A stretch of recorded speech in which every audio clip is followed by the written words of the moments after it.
반갑습니다. 학우 여러분, 노인미술 지도사 과정을 강의하게 될 문주입니다. 저와 함께 1강부터 이제 20강까지 노인미술 지도하는 과정, 방법, 실습 등등 이렇게 같이 공부를 해보도록 하겠습니다. 자, 오늘은 그 첫 시간으로요, 노인과 미술 교육에 대한 것을 먼저 알아보도록 할 텐데요. 제가 수업에 들어가기에 앞서 잠깐, 여러분께 여쭤보고 싶은 게 있습니다.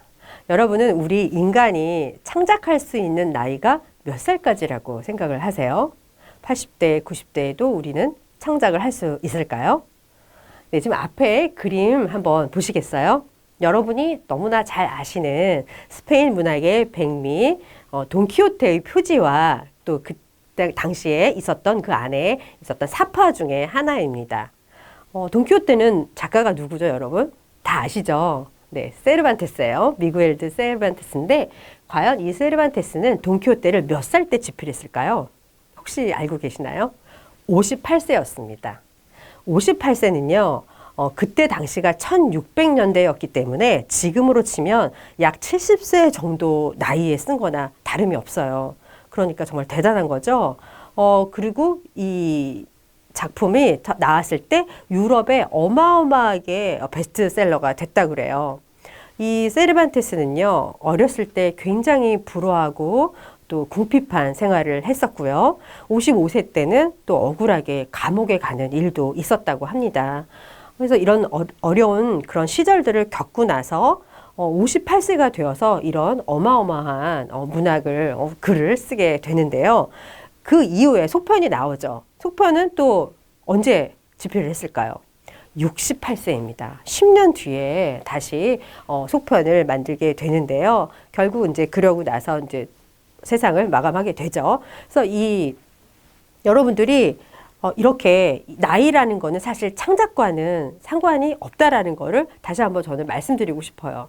이런 같은 맥락에서 우리가 노인에게 미술을 지도한다라는 것은 어떤 걸까요? 네, 분명히 비슷한 의미가 있을 수 있죠. 이미 여러분들 중에는 이미 어르신들을 만나서 노인분들께 미술을 지도하는 분들도 아마 계실 거예요. 제가 알기로는 이제 크게 두 가지 방법이 있는 것 같아요. 첫 번째는 본인이 이제 완전히 미술 학원이나 화실을 차리셔서 노인분들을 월수금이라든지 주 1회라든지 오전반, 오후반 이렇게 나누어서 이미 미술을 가르치고 있는 그런 방법. 그러니까 완전히 테크닉을 위한 그런 방법이 될 수도 있고요. 또 한 가지 방법은 여러분들이 요양병원이나 또는 복지관이나 데이케어 센터 같은 곳에서 노인분들을 만나실 수가 있죠. 거기에 오는 노인분들은 제가 앞서 말한 경우하고는 조금 다를 수가 있어요. 왜냐하면 꼭 미술이 어떤 흥미가 있어서라기보다 내가 그림을 꼭 그리고 싶어서라기보다 그냥 그날에 데이케어 센터에 왔더니 오늘은 미술하는 날이고 그 다음 날은 음악을 하는 날이고 또는 이런 식으로 또는 병원에 입원을 하고 있는데 그냥 오늘이 단지 미술 시간이 있는 프로그램이 있기 때문에 그냥 내가 들어가서 활동을 한다라고 해서 오시는 분들이 많으실 거예요. 어쩌면 앞으로 여러분들은 제가 지금 말씀드린 후자 쪽을 더 많이 만나 뵈실지도 몰라요. 그래서 그러면 그분들에게 미술을 가르친다는 것은 어떤 걸까요? 수동적이에요, 그분들은. 사실은 노인분들에게 미술 활동은 너무나 필요한 활동입니다. 여러분들 우리가 제일 무서워하는 것은 또 치매라는 게 있잖아요. 치매에는 또 이 미술 활동이 굉장히 도움이 되고 더 상태가 악화되지 않도록 도와준다라는 근거가 여러 연구에도 나와 있습니다. 그만큼 미술을 우리가 한다는 것은 창의적 욕구뿐만이 아니라 건강에도 도움이 된다라는 것이죠. 그런 의미에서 여러분들이 이 노인분들께 미술을 지도한다는 건 굉장히 중요한 일이라고 저는 생각이 들고요. 이 강의를 통해서 여러분들이 그런 중요하고 훌륭한 그런 직업을 가지시기를 바랍니다. 자, 그러면은 우리 교육에 대해서 한번 배워볼까요? 먼저 미술 교육을 우리가 공부하기 이전에 평생 교육이라는 것을 조금 알아둘 필요가 있습니다. 노인이라는 건 이미 그 학업을 마친 나이라고 우리가 보통 상식적으로 알고 있죠. 하지만 평생 교육이라는 것은 우리가 나이와 상관없이 우리 인간이 계속 무언가를 배우고 또 교육을 해야 된다는 그런 개념이 될 수가 있겠죠. 우리나라 헌법 제29조 31항이라고 하여 31항에는 평생교육 진흥에 관한 규정이 딱 되어 있습니다. 사실 이런 평생교육에 대한 것을 명문으로 이 헌법에 규정하고 있는 예는 사실 드물어요. 거의 우리나라밖에 없는 것 같습니다. 거의 우리나라는 그래서 이 청소년 교육뿐만이 아니라 하여튼 교육에 대해서는 굉장히 관심이 많은 그런 나라인 건 확실한 것 같아요.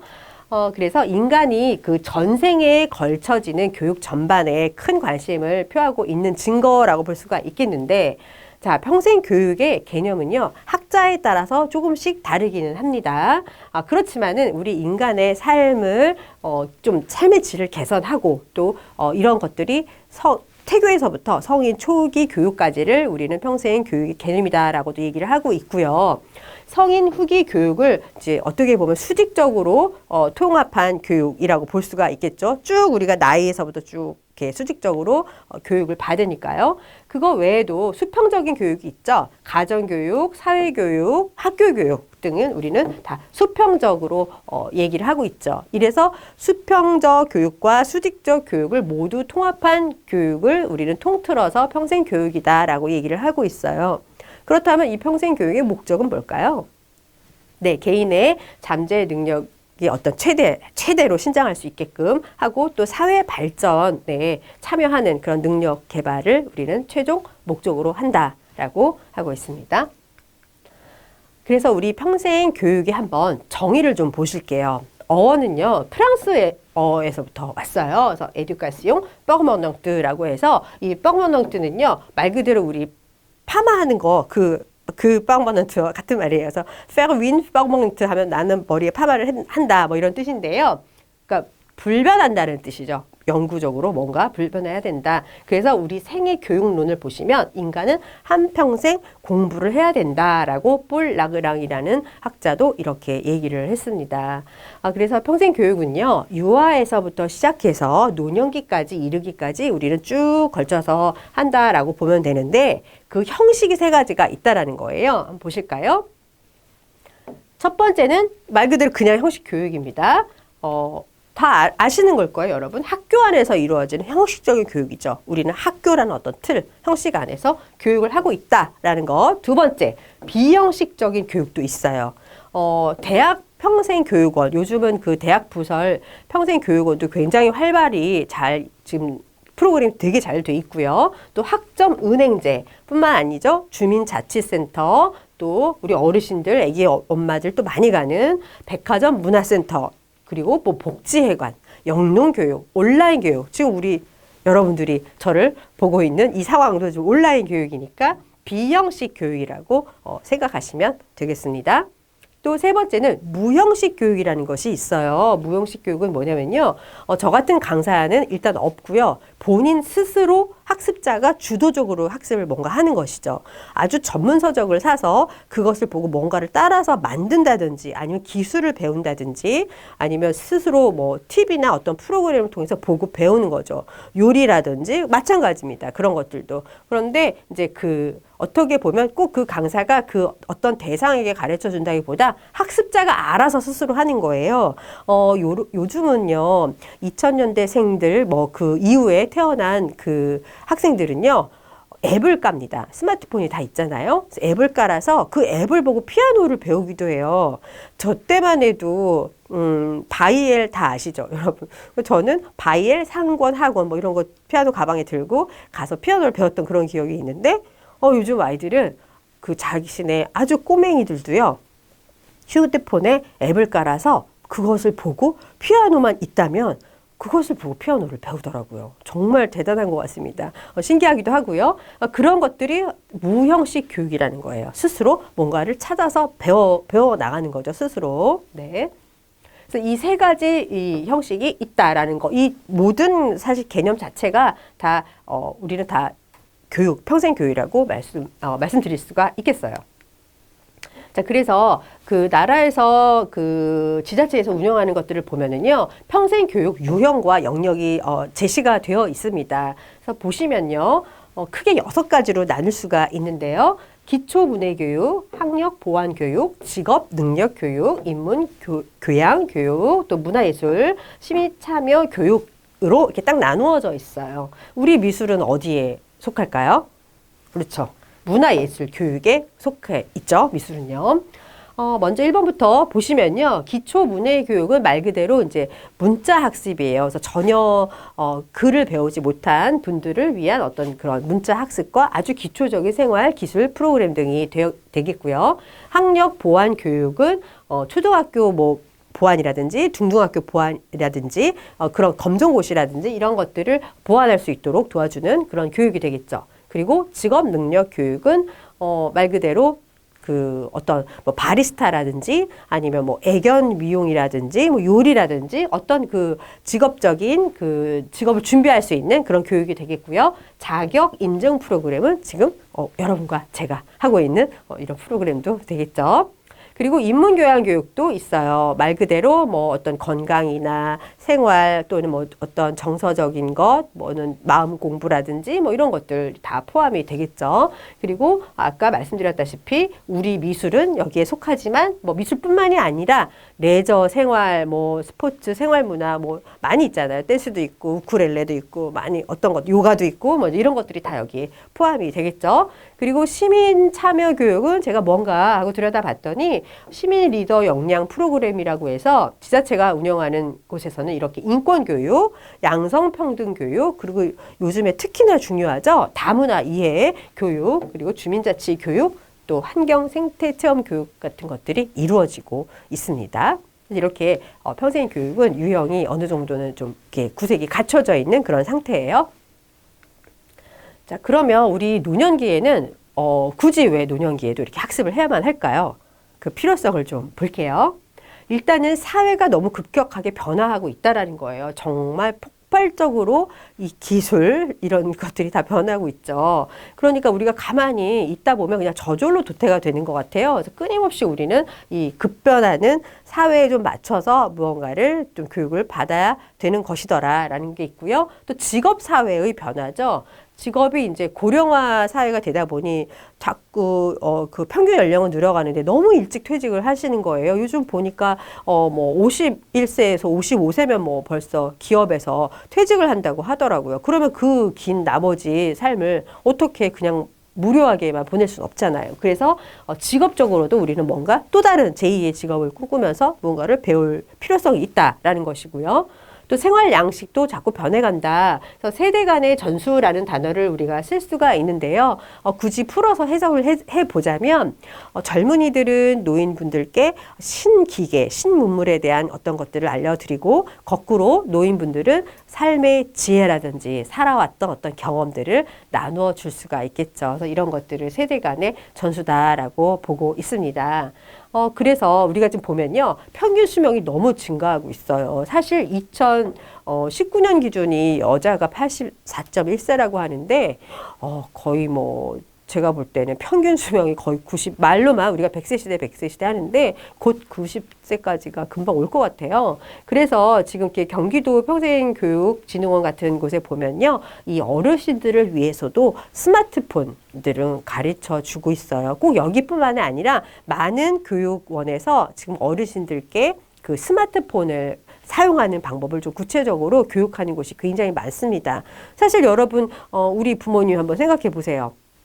스마트폰 다 쓰시죠? 거의 쓰시는데 많은 기능을 알고 계시지는 않지만 최소한 뭐 그 정도는 하시죠. 우리 예쁜 손주들 사진 보내드리면 이렇게 손을 이렇게 쫙 펴서 크게 화면 크게 보시는 거라든지 문자 정도 나누시고 인터넷 들어가서 보시는 거, 동영상 눌러서 보시는 거 뭐 그런 정도는 다들 하시는 것 같아요. 하지만 어르신들도 더 많은 기능을 알고 싶어 하세요. 그러니까 요즘엔 또 유튜브 만드는 방법도 교육을 하기도 합니다. 그래서 어르신들도 도태만 되어 있는 것이 아니라 끊임없이 이런 교육이 또 필요하다라는 거예요. 필요하고 또 재밌어 하시고요. 그래서 이런 교육들이 계속 이루어지고 있다. 그래서 우리는 노년기에도 끊임없이 학습을 해야 한다라는 것입니다.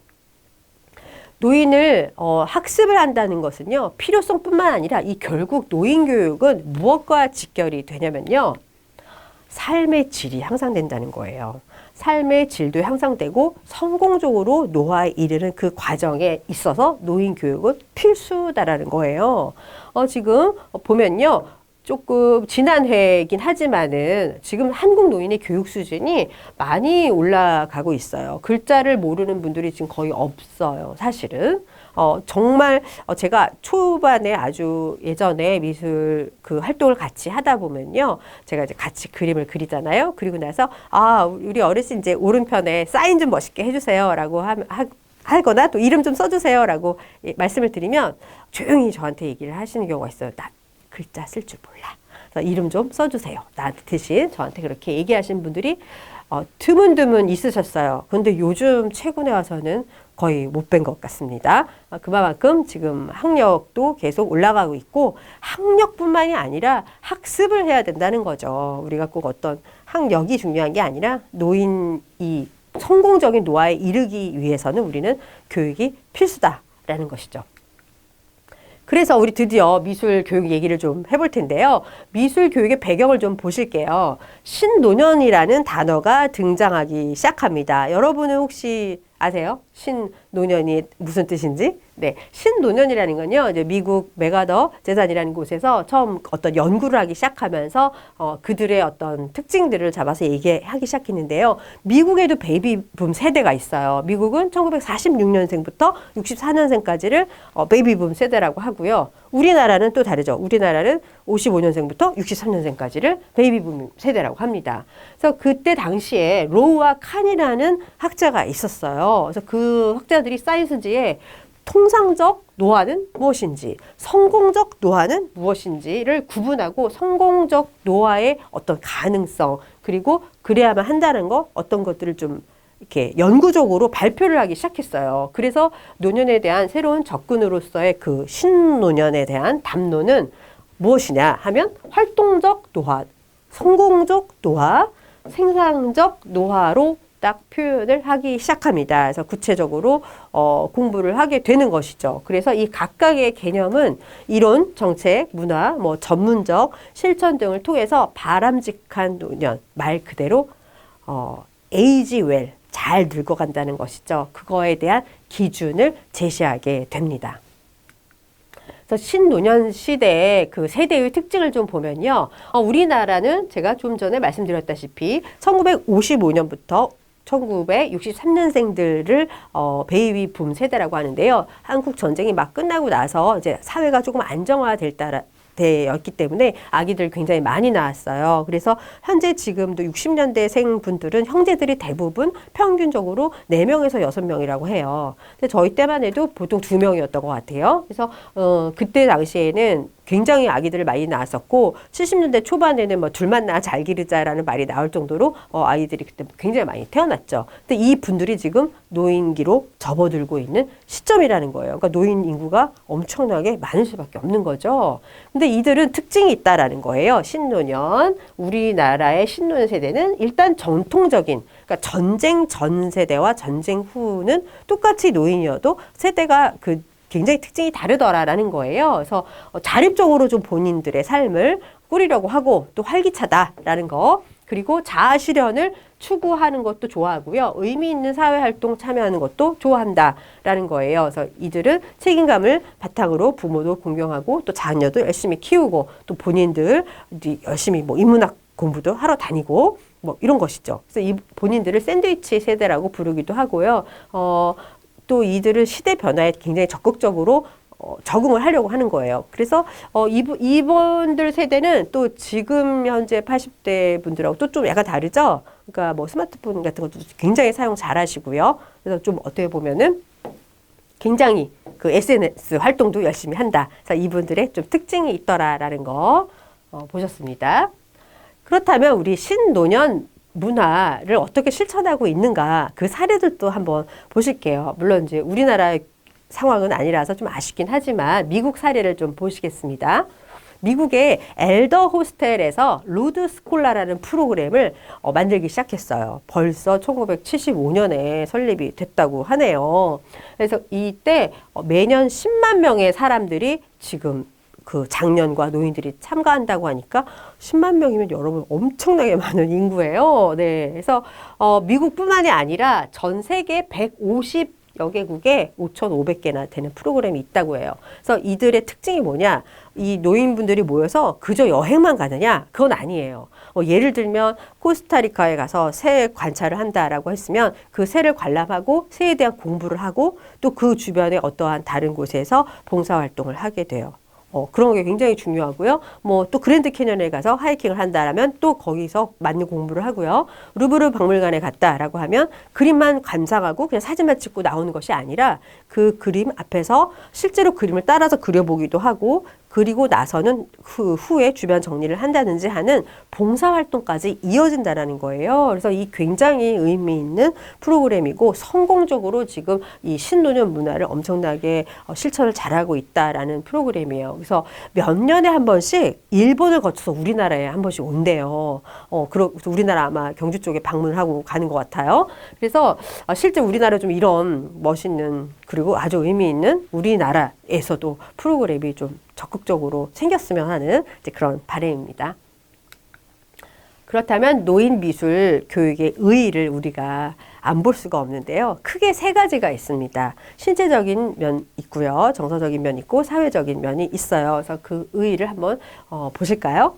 과거와는 다르게 계속 말씀드리지만 학력이 점점 높아지고 있어요. 그리고 경제력을 조금씩 더 많이 갖고 계시죠. 그러면 그러한 신노년층이 증가한다는 건 무엇을 의미할까요?